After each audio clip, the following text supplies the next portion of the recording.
Nasa 500 bayanihan SIM ang ipinamahagi sa isang liblib na eskwelahan sa Bulacan bilang paglunsad sa Free Public Internet Access Program ng pamahalaan.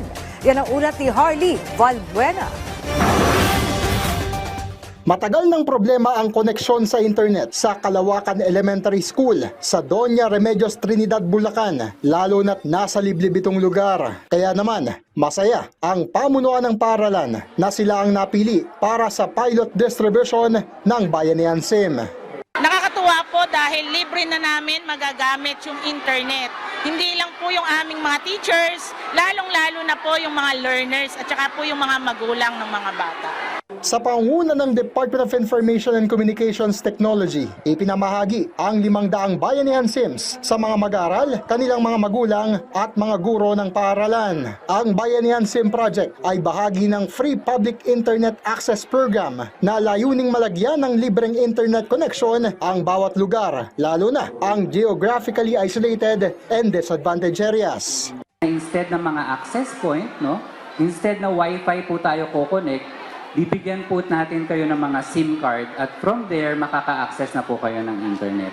Ang bawat isang Bayanihan SIM ay magkakaroon ng libreng 25 GB data kada buwan na magagamit ng mga estudyante at guro sa online activities at pag-download o panonood ng educational content at tutorial videos. Sa pamamagitan ng 25 GB data, pwedeng makapanood ng kabuang 25 hours na video, makinig sa 5,000 kanta sa Spotify o 25 minutes na usage time sa social media apps tulad ng Facebook at TikTok. Pwede rin itong gamitin sa online classes, lalo na sa mga panahong suspendido ang face-to-face classes kapag may bagyo o iba pang sakuna.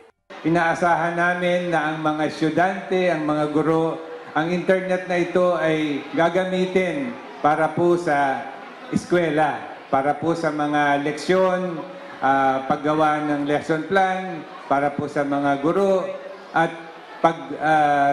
research po, paggawa ng assignment.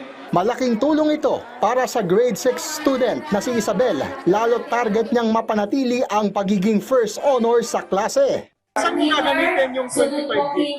Doon po sa pag-aaral ko po, lalo na po sa mga tutorial sa YouTube. Kasi po, minsan po, hindi po ako nakakaintindi doon sa sinasabi ni Ma'am. Ayon naman sa master teacher na si Ginang Carol Piadoso, mas mapapadali na ang kanyang pagtuturo dahil sa Bayanihan SIM.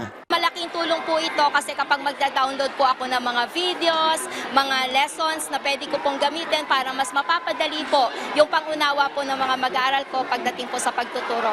Magtutuloy-tuloy ang pamimigay ng Bayanihan SIM sa iba pang lugar tungo sa pagtupad sa mithiin ni Pangulong Ferdinand R. Marcos Jr. na malagyan ng libreng internet ang lahat ng paaralan sa bansa.